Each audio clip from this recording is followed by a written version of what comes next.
오늘은 교회력으로 대림절 시작이에요.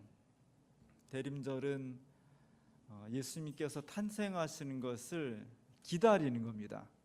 그냥 기다리는 것이 아니라 준비를 해서 그분이 우리에게 오시는 것을 영접할 수 있는, 오셔도 우리가 모른다든지 우리가 알고는 있지만 주님이 그냥 지나가 버리신다든지 그렇지 않고 정말 주님 우리 삶 가운데 우리 역사 속에 영접할 수 있는 그런 걸 준비하는 그런 절기가 대림절이고, 그 첫 번째 주일이 오늘입니다. 또한 더불어서 저 개인적으로는 굉장히 뜻깊은 것이 제가 주님께 온 지 딱 5주년이 되는 날입니다. 2013년도 12월 첫 주일에 왔으니까요. 12월 첫 주죠. 그때 12월 1일이었는데 벌써 5년이 지나가 버렸습니다. 제가 한 7년 정도 목회 현장을 떠나서 교단 본부하고 또 NCC하고 기관에 있다가 다시 목회 현장으로 돌아온 것이 주민교회였고요. 2013년도에 저희 부산에서 WCC 총회가 있어서 제가 그 전에 평화열차를 베를린에서부터 타서 부산까지 가는 평화열차의 실무를 책임지고 있었는데, 지금도 기억이 생생합니다. 시베리아를 막 횡단하고 있는 열차 안에서 장로님이 저한테 문자를 보내갖고 오늘 공동위에서 목사님을 교회로 청빙하기로 결정을 했습니다. 그런 문자를 받은 게 정말 엊그제 같은데 벌써 5년이 지나갔죠. 5년이 짧은 것 같으면서 사실은 짧진 않은 세월이고요. 저는 개인적으로 50대 초반, 50대 중반을 지금 5년을 지나간 겁니다. 삶에 있어서 가장 왕성할 수 있고 어찌 보면 가장 절정에 달할 수 있는 목회의 기간을 제가 주민교회에서 50대 전반을 보내고 있습니다. 그러니까 또 여러 가지 생각이 또 막 드는 거예요. 나 5년 동안 뭐 했지? 주민교회 와서 5년 동안 열심히 한다고 한 것 같은데 뭘 한 걸까? 뭐가 남은 걸까? 앞으로는 뭘 어떻게 해야 되지? 하나님 맡기신 교회를 어떻게 해야 될까? 그런 여러 가지 생각들이 되어지었습니다. 그러면 마음이 뒤숭숭해져요. 싱숭생숭하고요. 그럴 때는 팍 떠나고 싶어 어디로. 사실 한 주간 동안 떠나려고 그랬어요. 열심히 인터넷으로 비행기만 검색하다가 그냥 비행기만 보냈습니다.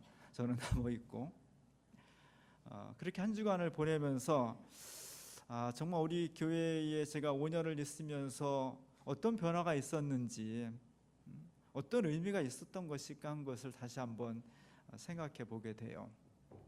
그 중에 하나가 우리 교회가 그래도 여러 가지 변한 것이 있고 또 변해야 되고 더 성숙해져야 될 것이 있는데, 그래도 참 이런 거는 변했다는 것이 하나 있어요. 제가 2013년 12월 1일 날 공식적으로 부임하기 전에 2주 전에 11월 17일 날 추수감사 예배가 있었습니다. 저를 정식으로 부임하기 전에 두 주 전에 미리 와서 한번 설교를 해달라고 해서 제가 간보기로 한번 왔었어요.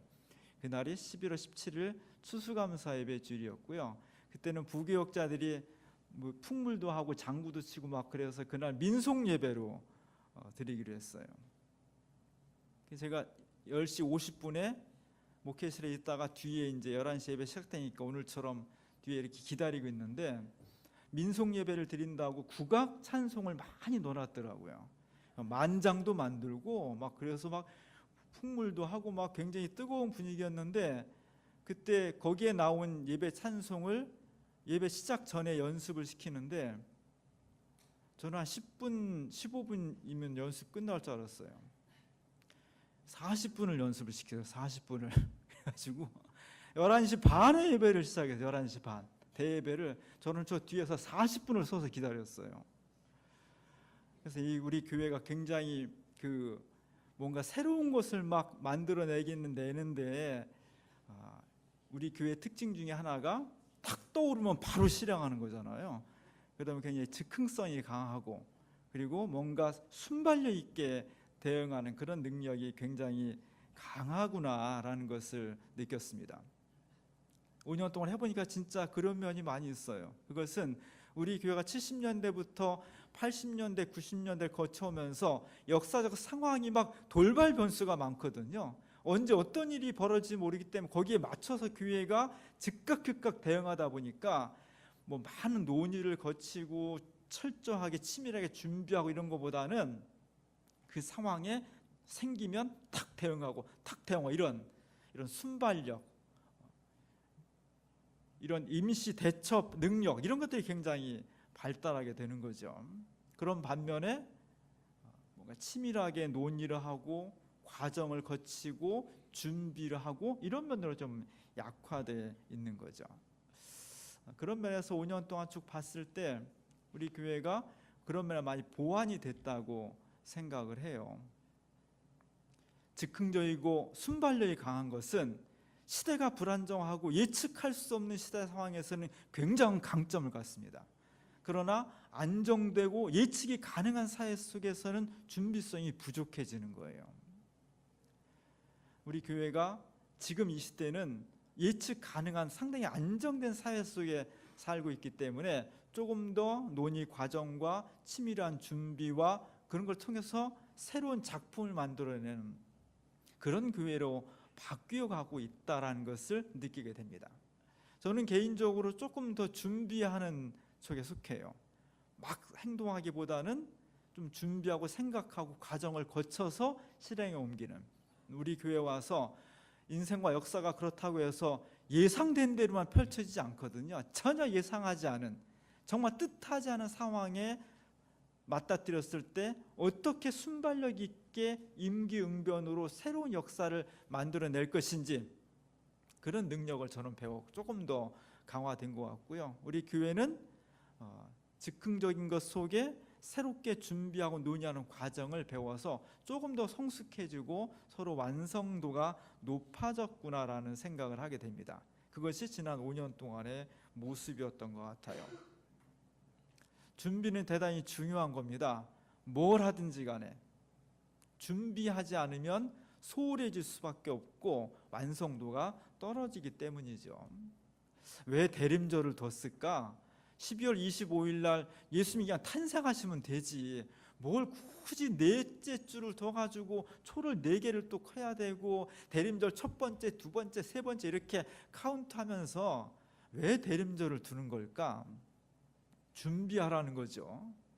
준비를 통해서 우리가 새로운 역사를 만들어갈 수 있고 준비를 통해서 그 진정한 의미를 다시 한번 되새길 수 있기 때문입니다. 그래서 이스라엘 사람들은 옛날부터 준비하는 사람들이었어요. 많이 기다리는 사람들이었습니다. 메시아를 고대하는 그런 사람들이 바로 이스라엘 사람들이에요. 그래서 유대인들이 지금도 메시아를 기다리고 있죠.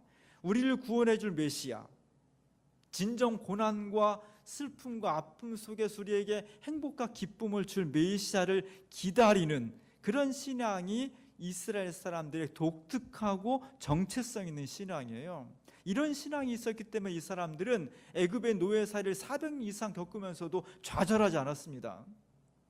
아시리아가 쳐들어와서 북왕국 이스라엘이 멸망하고 그 다음에 바벨론이 쳐들어와서 남왕국이 멸망하고 포로로 잡혀가고 그 다음에 바벨론이 멸망해서 이젠 자유를 얻었나 싶었는데 페르시아가 지배해서 포로로 귀환은 됐지만 새로운 세계는 바로 펼쳐지지 않았고 그 다음에 그리스, 로마, 세계 수많은 강대국들의 지배를 받았고 바로 전 세계에는 나치에 의해서 600만 명이 죽임을 당하는 그런 엄청난 고통을 당했잖아요.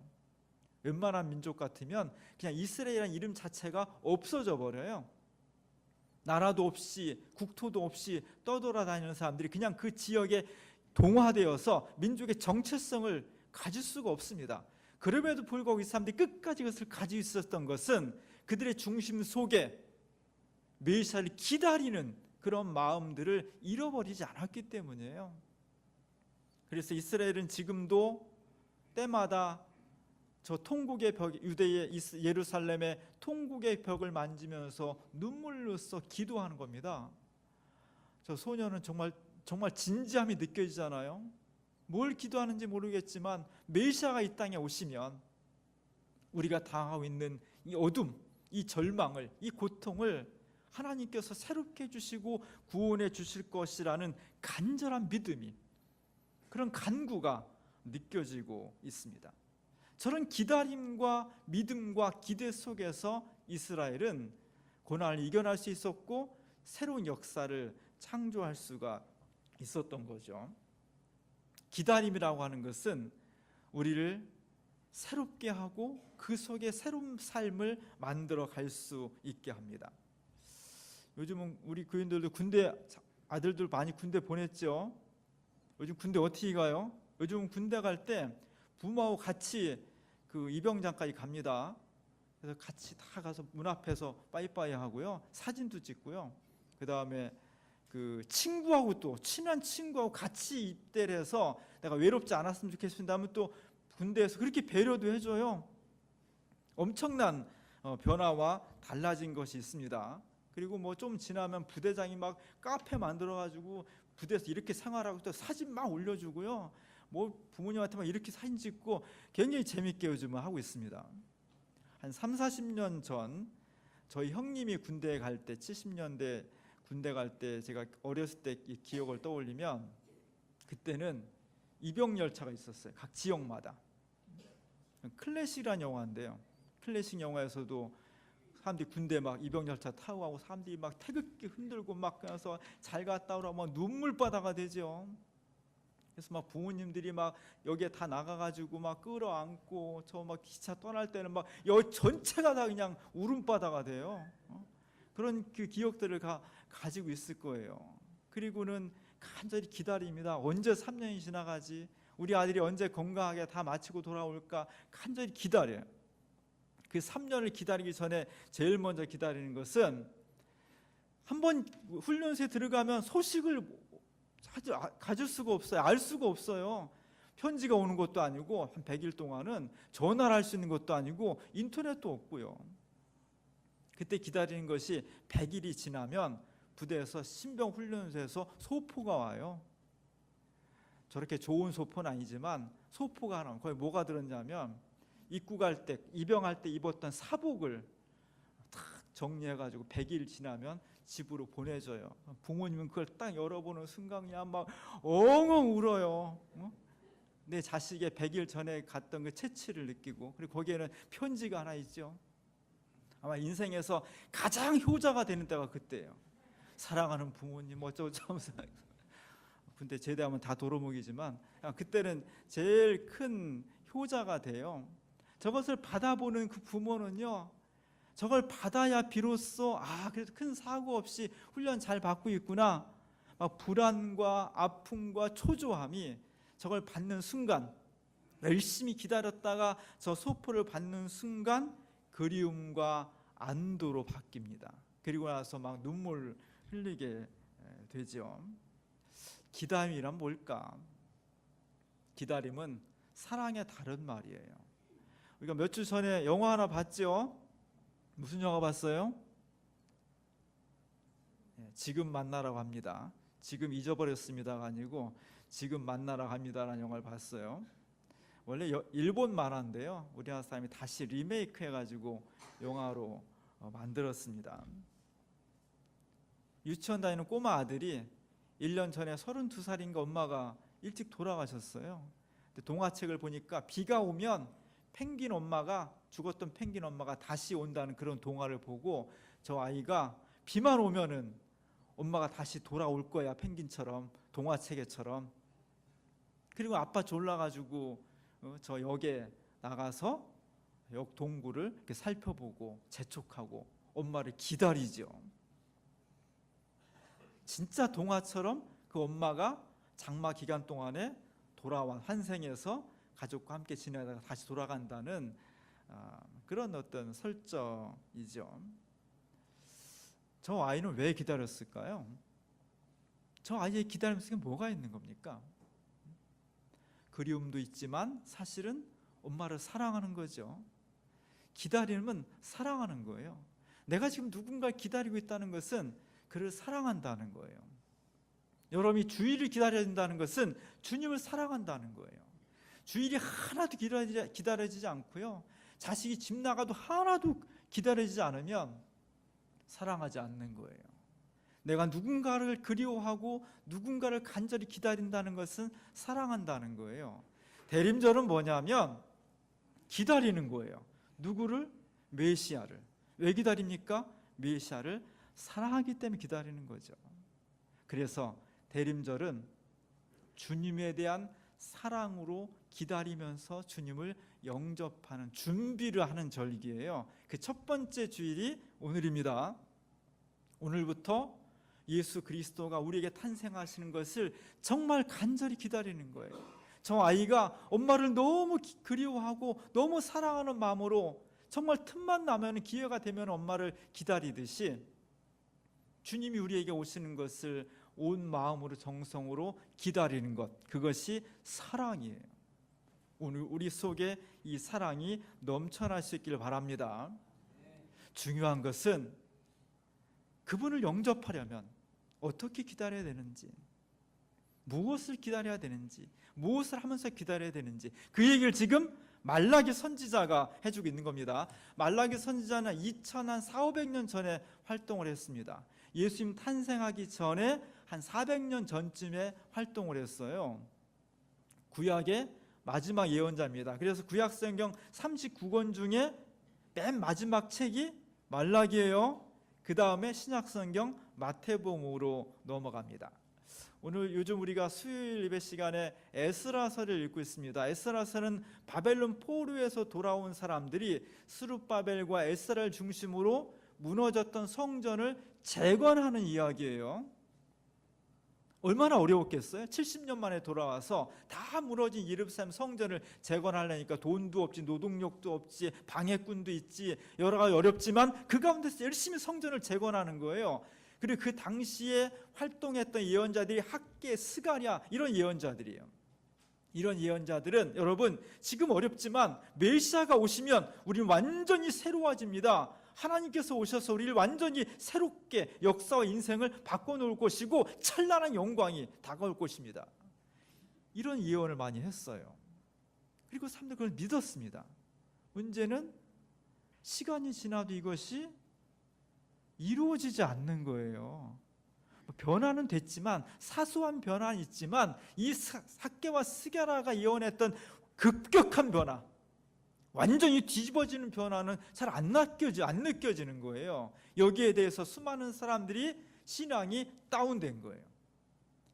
믿어봐야 소용없어. 학개와 스가랴 예언자의 예언이 다 맞지가 않아서 틀렸어. 우리는 더 이상 메시아가 오시지 않을 것 같아. 우리는 희망이 없어. 이렇게 예루살렘 전체의 공기가 어두워진 거예요.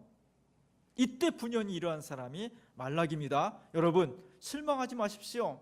여러분 걱정하지 마십시오. 지금 당장 내 눈앞에 메시아가 느껴지지 않는다 할지라도 조금만 더 참으십시오.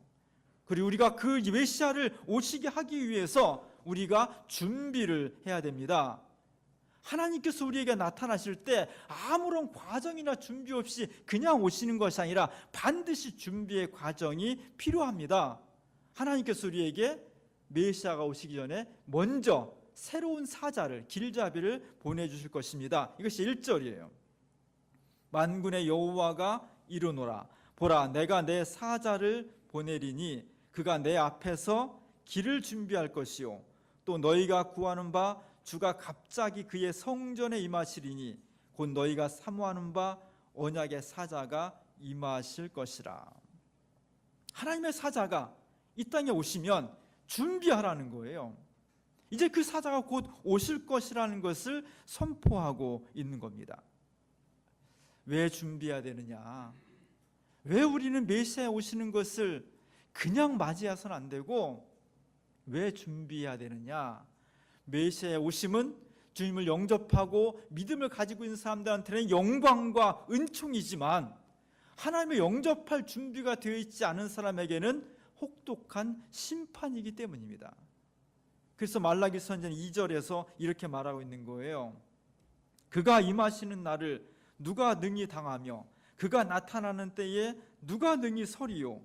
그는 금을 연단하는 자와 불과 표백하는 자의 잿물과 같을 것이라.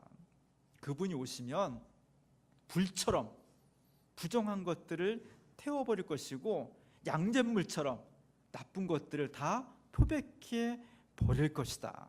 그렇기 때문에 주님이 직접 오시기 그 전에 지혜로운 신앙인들은 주님이 오셨을 때 심판의 대상이 아니라 구원과 은총의 대상이 될 수 있도록 준비하라는 겁니다. 금은 보물이죠. 금 다 좋아하죠. 그래서 막 금값이 오르는 거예요. 지금 미국과 중국이 막 패권 전쟁을 통해 세계 경제가 어떻게 될지 모릅니다. 그러면 달러 하나 떨어지고 위안 하나 떨어질지라도 국제 정세가 막 흔들릴수록, 경제 상황이 불안정할수록 돈 가치는 떨어지는데 오르는 게 있어요. 금이 올라요.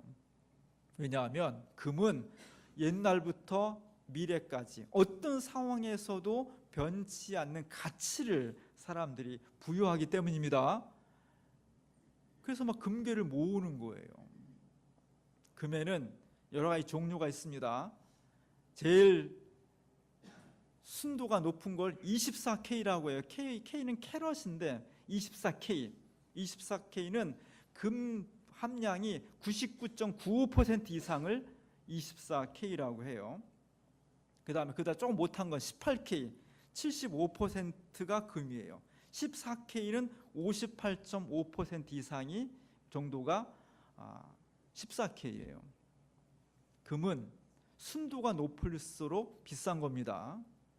근데 금은 비싸고 좋은데 딱딱하지가 않아요. 그래서 옛날에 다 결혼할 때 금반지 했으면, 저도 금반지 한돈 해서 돈이 없어가지고 우리 사람 한돈, 나 한돈 했는데 한돈 가지고는 반지가 막 구겨진다 그래서 18K로 했어요. 거기에 다른 걸 섞은 거죠. 24K의 금은 순수한 금을 만들어내기 위해서는 과정을 거쳐야 돼요. 왜냐하면 금이 처음부터 금덩이로 딱 있는 게 아니거든요. 금 입자가 박힌 돌들을 땅에서 캐내가지고 그것을 금을 추출해내는 거예요. 어떻게 추출해내요? 뜨거운 불로 연단을 하는 거죠. 뜨거운 불로 막 끓이는 거죠. 뜨거운 불로 막 끓이면 보통 뭐 100도, 200도가 아니라 막 1000도, 2000도를 끓이면 그 돌 속에 있는 금과 금 아닌 것들이 분리가 돼서 걸러낼 수가 있는 겁니다. 금 아닌 것으로 되어 있는 불순물들을 걸러내고 순도 높은 금을 추출해낼 수 있을 때 좋은 금이 나오는 거예요. 메시아가 오시면 우리를 불로 연단한다는 거예요. 우리 속에 있는 탐욕, 불신, 죄악, 교만, 우리 사회의 모순, 불평등, 탐욕의 구조, 무의미성, 이런 것들을 메시아가 오시면 그 불로 다 연단해서 다 그것을 끄집어내고 순수한 영혼을 만든다는 거예요. 우리가 그리스도인이 되었다는 것은 바로 내 속에 있는 이런 죄의 불순물들을 걸러내고 진정한 그리스도인으로 거듭나라는 거예요. 우리 시대에 교회가 있는 것은 세상 곳곳에 박혀있는 수많은 죄악과 탐욕과 인간의 잘못된 것들을 교회를 통해서 순수한 영혼으로 거듭나게 하라는 거예요. 그것이 우리의 사명이에요. 서양 중세 때부터 최고의 과학은 연금술이었습니다. 많은 사람들이, 많은 시대의 과학자들이 연금술에 막 심취했어요. 연금술은 뭐냐면 금속이 아닌 것에서 금을 만들어내는 거예요. 와, 이거 떼돈 벌겠죠? 금속이 아닌 것에서 귀금속을 만들어내니까 돈도 많이 벌지만 바로 그렇게 만든 귀금속 속에 인간과 역사를 구원할 수 있는 진리가 있다고 믿었습니다. 이게 됐겠어요? 성공했겠습니까? 연금술이? 실패했습니다. 그러나 그것을 시도하는 수많은 실험들, 수많은 시도들, 연구들, 이런 것들이 진짜 연금술의 목표대로 금속이 아닌 것에서 귀금속을 만들어내는 데는 성공하지 못했지만 현대의 화학을 발전시키는 데 엄청난 자료가 되었던 거예요. 기독교는 일종의 연금술과 같습니다. 내 자신이나 세상 속에 순수한 것도 있고 거룩한 것도 있지만 하나님 보시기에 죄와 잘못된 것과 더럽고 추한 것들이 다 같이 혼재해 있는 거예요. 이 모습 가지고는 하나님 나라에 들어갈 수가 없다는 겁니다. 이 모습 가지고는 메시아를 영접할 수가 없다는 거예요. 그래서 이걸 걸러내야 돼요.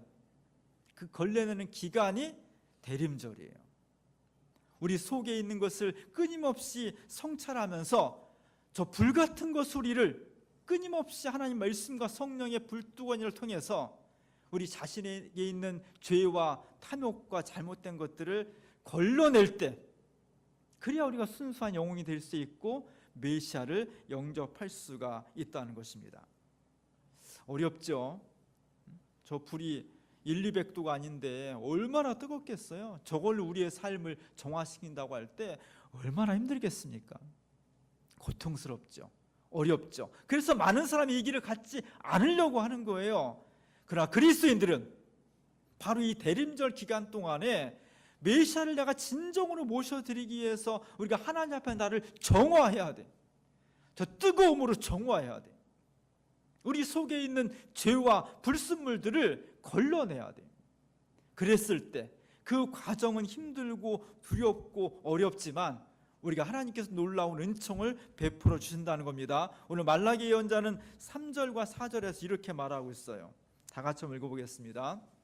그가 은을 연단하여 깨끗하게 하는 자 같이 앉아서 레위 자손을 깨끗하게 하되 금 은같이 그들을 연단하리니 그들이 공의로운 제물을 나 여호와께 바칠 것이라.